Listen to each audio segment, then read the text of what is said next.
90 વર્ષના વરિષ્ઠ નાગરિક કે જે BA LLBની ડિગ્રી ધરાવે છે અને છેલ્લા 30 વર્ષથી સ્ટોક માર્કેટમાં રોકાણ કરતા આવ્યા છે, જેઓ ડિજિટલ એરેસ્ટના શિકાર બન્યા હતા. આ ગેંગે ફાયદો ઉઠાવીને 1.15 કરોડ રૂપિયા હડપ કરી લીધા. આ સમગ્ર મામલે સુરત સાયબર સેલે 5 લોકોની ધરપકડ કરી છે. મુખ્ય આરોપી કંબોડિયામાં છે. 46 ડેબિટ કાર્ડ અને 28 સિમ કાર્ડ જપ્ત કરવામાં આવ્યા છે. 90 વર્ષના વરિષ્ઠ નાગરિક કે જે BA LLBની ડિગ્રી ધરાવે છે અને છેલ્લા 30 વર્ષથી સ્ટોક માર્કેટમાં રોકાણ કરતા આવ્યા છે, જેઓ ડિજિટલ એરેસ્ટના શિકાર બન્યા હતા. આ ગેંગ તેમની બેદરકારીનો ફાયદો ઉઠાવી 1.15 કરોડ રૂપિયા હડપ કરી લીધા હતા. આ સમગ્ર ઘટના મામલે સુરત સાયબર સેલે 5 લોકોની ધરપકડ કરી છે, જ્યારે મુખ્ય આરોપી વોન્ટેડ જાહેર કરવામાં આવ્યો છે, જે છેલ્લા 6 મહિનાથી કંબોડિયામાં રહે છે અને આ લોકો ચાઇનીઝ ગેંગ માટે કામ કરતા હતા. મોટાભાગે ડિજિટલ એરેસ્ટની ઘટનામાંથી જે પણ રકમ મેળવતા હતા તેને ક્રિપ્ટોકરન્સીમાં કન્વર્ટ કરીને ચાઇનીઝ ગેંગને આપતા હતા. પકડાયેલા આરોપીઓ પાસેથી 9 mobile phone, 46 debit card, 23 chequebook, 28 sim card અને રૂપિયા 9.5 લાખ રોકડ અને એક 4 વ્હીલ ગાડી કબજે કરવામાં આવી હતી.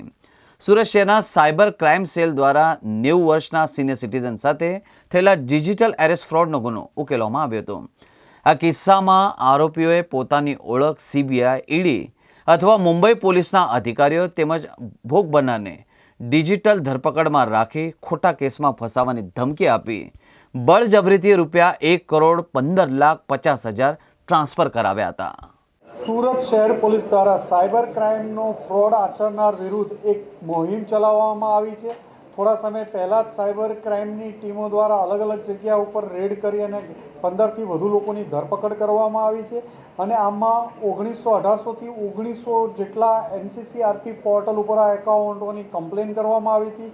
29થી વધુ રાજ્યો અને કેન્દ્રશાસિત પ્રદેશો પણ આનો ભોગ બનેલા છે. આ સાયબર ક્રાઇમ ફ્રોડનો આ લોકોની પૂછપરછ દરમિયાન 300થી વધુ તો અંદાજિત ફરિયાદો રજીસ્ટર થયેલી પ્રાથમિક હકીકત દરમિયાન મળી આવી છે.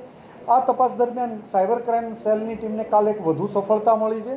એક 90 વર્ષના સિનિયર સિટીઝન કાકાને આ લોકોએ પોતાનું 400 ગ્રામ જેટલું MD તમારું કુરિયરમાં આવ્યું છે અને આ ધમકી આપી મુંબઈના police officer, ED, CBI, supreme court વગેરે નામની ધમકીઓ આપીને ખોટા લેટરો, ખોટા ઓર્ડરો બતાવી કાકા પાસે અંદાજે 1.25 કરોડ રૂપિયા, 1,15,00,000 જેટલી વસૂલાત કરી લેવામાં આવી હતી.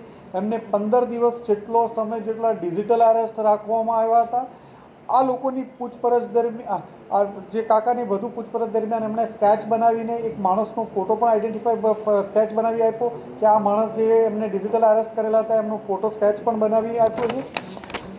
આ બાબતે એમને સાયબર ક્રાઇમ સેલનો સંપર્ક કરતા એમનું 1930 પોર્ટલ ઉપર કમ્પ્લેન કરવામાં આવી હતી અને એના પછી એમની અલગ અલગ માહિતીઓ એકઠી કરવામાં આવી હતી. સાયબર ક્રાઇમ સેલની ટીમને કાલે એક માહિતી મળી હતી કે આ લોકો, આ ગેંગ જે ડિજિટલ એરેસ્ટમાં સંડોવાયેલ છે, આ ગેંગ દ્વારા અલગ અલગ બેન્કોમાંથી, કરંટ એકાઉન્ટમાંથી કેશ વિડ્રો કરવામાં આવે છે.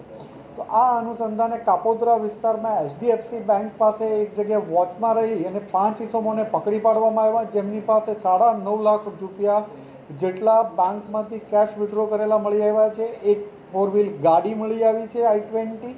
આ 5 જે માણસો પકડાયા છે એમાં રમેશ કાતરિયા, ઉમેશ કરશનભાઈ જિંજાળા, નરેશ હિંમતભાઈ સુરાણી, રાજેશ અર્જુનભાઈ દિહોરા અને ગૌરાંગ હરસુરભાઈ રાખોલિયા છે. આ 5 માણસોનું મેઇન કામ હતું, જેમાં 3ના નામે તો એમના પોતાના જ નામે કરંટ એકાઉન્ટ અને બીજા એકાઉન્ટો ખોલવામાં આવ્યા હતા અને આ એકાઉન્ટમાં પૈસા ટ્રાન્સફર કરવામાં આવતા હતા. આમનો સાથે એક જે વોન્ટેડ આરોપી છે પાર્થ સંજય ગોપાણી, જે કંબોડિયા છે હાલમાં 6 મહિનાથી, આ ચાઇનીઝ ગેંગો સાથે સંપર્કમાં રહી ઇન્ડિયન અને ચાઇનીઝ ભેગા થઈ અને આ ગેંગ ડિજિટલ એરેસ્ટ સાથે જ સંકળાયેલ છે. આવી રીતે અલગ અલગ વૃદ્ધોને અલગ અલગ લોકોને ટાર્ગેટ કરી અને એમની પાસેથી મોટી રકમ પડાવતી હોય છે. આમણે એક પાસેથી એક I-20 ગાડી પણ કબજે લેવામાં આવી છે. આ ગાડીનું આ લોકો પોતાનું તાજેતરમાં ઓફિસમાં રેડ સાયબર ક્રાઇમ સેલ દ્વારા કરવામાં આવી હતી. એટલે આ લોકો ગાડી એક I-20 રાખી હતી, જેનું રોજનું ભાડું 1000 રૂપિયા લેખે ચૂકવતા હતા અને ગાડીમાં જ તે આ લોકો પોતાની ઓફિસ બનાવી અને કામ કરતા હતા. આમની તપાસ દરમિયાન પાર્થ, આ લોકો જે એમના કરંટ એકાઉન્ટમાં પૈસા આવે એ બેંકમાંથી 5 લાખ જેટલી એકાઉન્ટ ચેકથી વિડ્રો કરી આમને આપતા, રાજેશને આપતા હતા. રાજેશ આ એમાઉન્ટ USDTમાં કન્વર્ટ કરી અને ચાઇનીઝોને આગળ આપતા હતા. આમના આંગડિયાના ટ્રાન્ઝેક્શનો, યુએસડીટીના ટ્રાન્ઝેક્શનો અને બેંક એકાઉન્ટ, ડેબિટ કાર્ડ વગેરે ઘણી બધી વસ્તુઓ આમની પાસેથી કબજે લેવામાં આવી છે. આમના વિરુદ્ધમાં જ અલગ અલગ રાજ્યોમાં 14 રાજ્યોમાં એનસીસીઆરપી પોર્ટલ ઉપર 28થી વધુ કમ્પ્લેનો થઈ છે. મેજોરિટી કમ્પ્લેન ડિજિટલ એરેસ્ટની હોવાની જ શક્યતા છે. તો ટૂંકા સમયમાં સાયબર સેલ દ્વારા 20થી 25 આરોપીઓને ટોટલ પકડી પાડવામાં આવ્યા છે અલગ અલગ સાયબરના ફ્રોડમાં.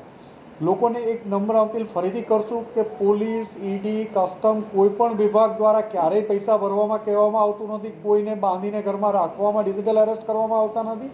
એટલે આવો કોઈ પણ પ્રકારના કોલ આવે તો એ અવોઇડ કરવા.